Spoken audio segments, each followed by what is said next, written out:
Support comes from Missouri Forest Products Association, committed to sustainable and sound conservation of the state's forests, which support more than 41,000 Missouri jobs, resulting in a $10 billion industry.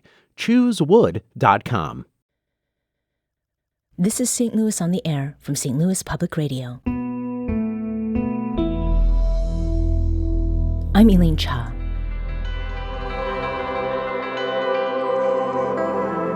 She has not yet left, but she's already nostalgic for something that has been lost. And I'm hoping that reading a novel like this and people thinking about how their ancestors came and the bravery it took and the bad conditions it took for them to want to escape from those countries are pertinent today.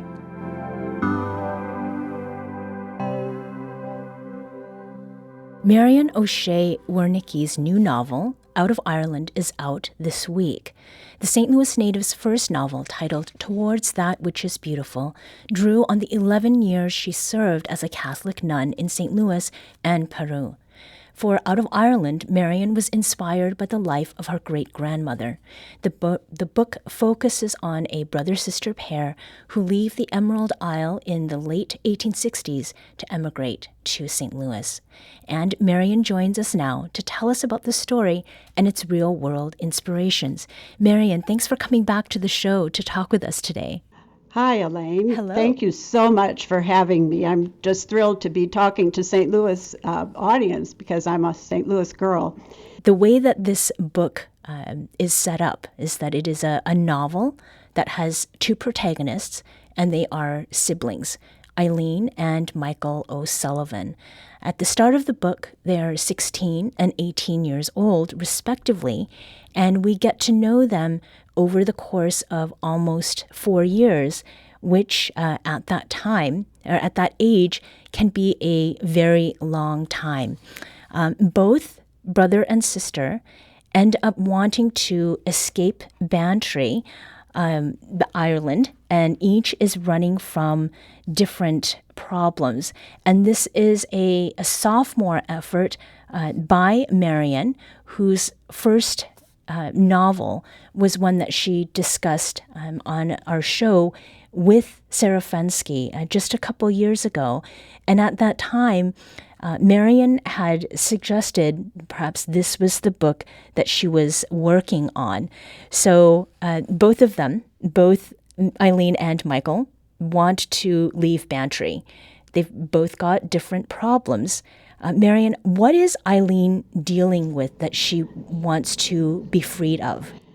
Yes, Eileen is being not asked, but rather forced to marry an older widower whom she does not really know, but he has the farm next to her mother's farm. And so for economic reasons, her mother and brother have engineered this marriage. He's an older widower, and she's 16 years old, and she loves books, she loves to study, and she's not ready for marriage. So she's horrified, of course, and she goes to her brother Michael, with whom she's the closest. She also has an older brother, Martin. Right.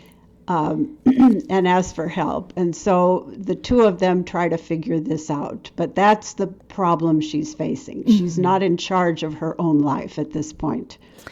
And Michael, he too has his own motivations for looking far away.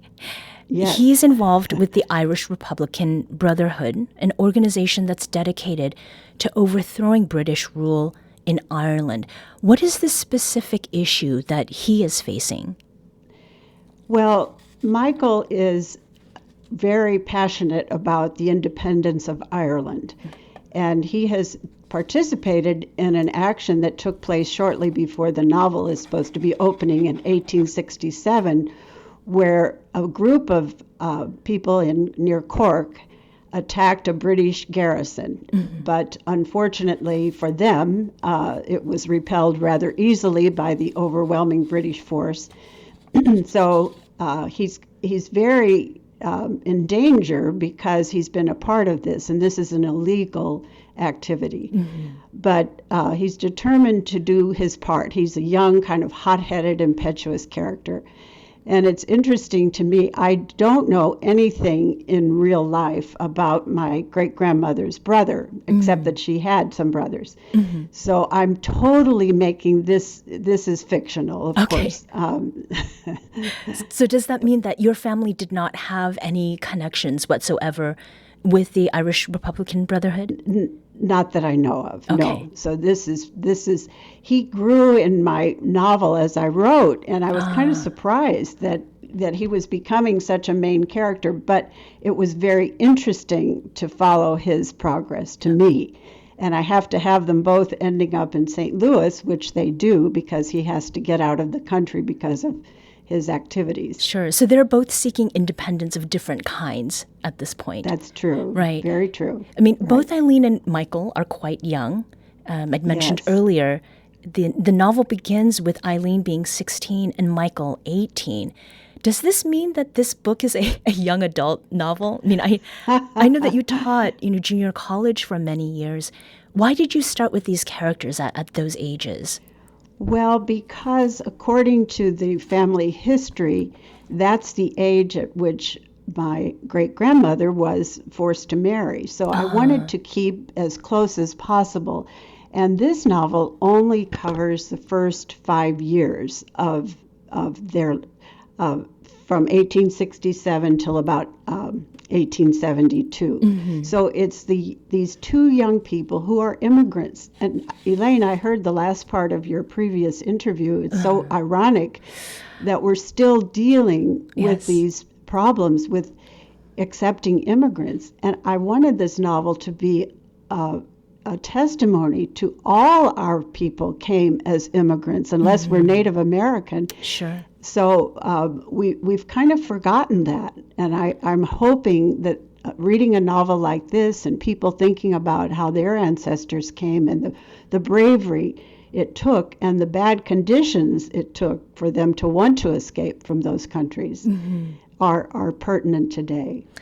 What you're talking about here is I have a question about the story and the characters. And we do know that Eileen's story was inspired by your great-grandmother. But Marian, how much of this novel was story first and characters first? How did that work? Well, that's a good question because I kind of had the skeleton of the plot from the few facts that I knew about my great-grandmother. And that basically came from my mother, who had lived there. Her grandmother, my great-grandmother, had lived with them once she was a widow in St. Louis. And she was my mother's friend. My mother grew up in a large family, the Ward family, with 8 children. My mother and her twin brother were the second youngest. Okay. And their grandmother lived with them. And she was my mother's defense against her older brothers. So on stormy nights, she would jump into bed with her grandmother. So she was very close to her, and she was there with her when she was dying in the house. Right. And the prologue is actually a scene that my mother described to me. Oh. So I did have these few facts that I knew of. That she had married, that they had a child, that they emigrated to the United States, and then tragedy takes place. I don't want to give the book away. Of course. But I had to imagine her inner life, Elaine. What was a young woman like this feeling and undergoing, and what spunk it took for her to make this change, and for Michael. And Michael gets involved down the wrong paths. He's involved in crime when he gets to St. Louis. Right. And that was a part of the novel I really had to research because I wasn't aware of these Irish gangs. And I don't know if some of your listeners know of that, but there were very powerful, the Hogan gang, the Egan gang. And they were getting involved politically too, and they were raising money for the cause in Ireland. So it was kind of a romantic view of their criminal activities. Right. So, yeah. We're talking with author Marian O'Shea Wernicke about her new novel, Out of Ireland, which is available at booksellers now. The book focuses on a brother-sister pair who leave the Emerald Isle in the late 1860s to emigrate to St. Louis. The story was inspired in part by the life of Marian's great-grandmother. Marian, I'd love to have you read a passage from the book, page 124. And at this point in the novel, Eileen is still living in Bantry, Ireland. She's at home one night with her son, Thomas, when an Irish Republican Brotherhood leader comes into the house demanding answers about Michael's whereabouts. As he leaves, he threatens Eileen, saying that he'd hate for something to happen to her home and her son. And later that night, as Eileen reflects on the man's threat, she considers the option of leaving Ireland for America. Marian, if you could read for us, we'd love that. Yes, thank you so much, Elaine. Gazing into the dying embers of the hearth, Eileen wept. To think that her family had split apart so since the death of their mother. She pictured Christmases when they were children gathering on Christmas Eve with cousins and aunts and uncles linking arms as they skipped down the hill toward St. Finbarr's and midnight mass, and then home to drink hot milk flavored with nutmeg and cinnamon, devouring the spice cake her mother made each Christmas. They'd seldom had gifts other than an orange and maybe a ribbon for her and a new pocket knife or toy for her brothers.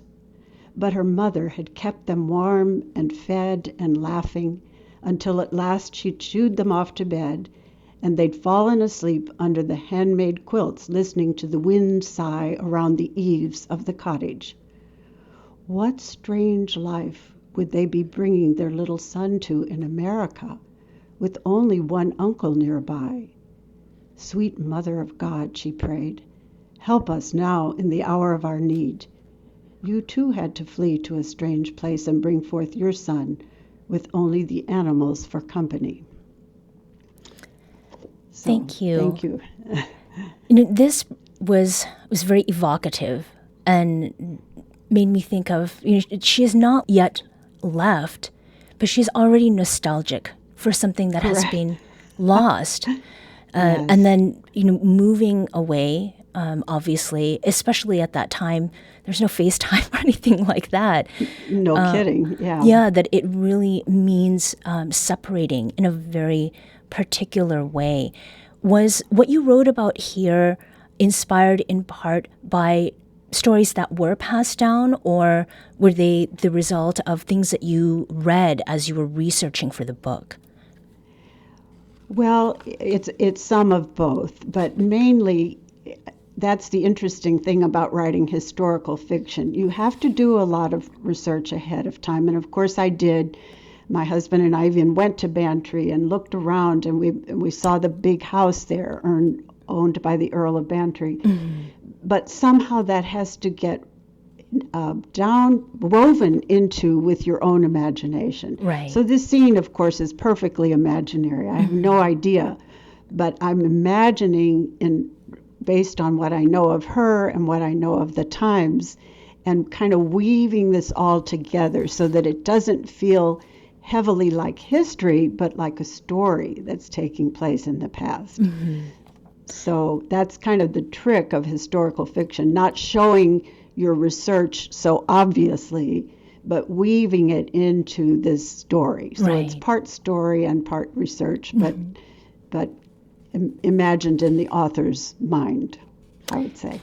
So when it comes to the research and sort of thinking about the characters and what it would be like at the time, there's a passage in the book wherein Michael and Eileen discuss their observations about the way white people treat Negro people and the similarities they see in that dynamic and how the English treat the Irish. How did that parallel come into this novel?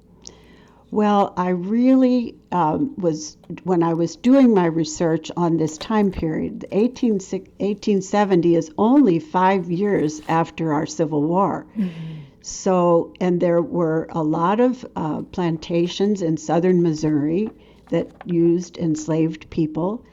So I wanted a character in the book to be this young black woman who is a free woman, a free young woman, but her mother and grandmother were enslaved people. But the Burke sisters have brought her along kind of as their ward. Okay. So Elaine isn't clear in the beginning. I mean, Eileen. But then Eileen sees the way people look at this young woman, the way the visitors who come to the house don't really engage her, even though she seems to be part of the household very much. And the looks she gets when she walks with her down the street in St. Louis and tries to go into this mercantile library, which was an actual private library at the time. And I wondered if I should put that scene in, but I wanted Eileen to become conscious that the black people in the United States were rather similar to Irish Catholics in Ireland because they were not given rights. They were considered second-class citizens. And she's beginning to see, because of her white skin, she can blend in once she loses that Irish accent. Right. But that for the former enslaved people, that's never going to happen. As a last question here, but perhaps one that opens up, the prologue of the book is very specific. Do you already have plans to follow up this novel with one about Maggie, Eileen's granddaughter? Oh, dear, Elaine, you're giving me a big job. I don't have plans at this time, but Maggie is my mother, Margaret, who was the granddaughter of Ellen. She was Ellen in real life. So she gave me that scene. She said when her grandmother was dying, she felt so sad because she could hear her kind of moaning in pain. And my mother did go to Holy Name Catholic school, so that scene in the prologue is based on her. And other people have asked me, why don't you write about your mother sometime? I have written a memoir about my father, Tom O'Shea, and of course my mother's in that book, but I don't know. I'll have to think about that. Well, be sure to let us know if you do, and we'll be following what you do. Right. Marian O'Shea Wernicke is the author of the new novel, Out of Ireland, which publishes this week. Thank you so much for joining us. Thank you, Elaine. I really appreciate you having me. This episode was produced by Emily Woodbury. Audio engineering and podcast design by Aaron Dorr. Our executive producer is Alex Hoyer. St. Louis on the Air is a production of St. Louis Public Radio. Understanding starts here. Our podcast proudly supports St. Louis artists by using music from Life Creative Group. Do you find yourself regularly listening to episodes of St. Louis on the Air? Suggest us to a friend you think might enjoy our conversations, and leave us a review and rating on Apple Podcasts on the App Store. It's the simplest way to help people discover our show. Thank you. St. Louis Public Radio is a member-supported service of the University of Missouri St. Louis.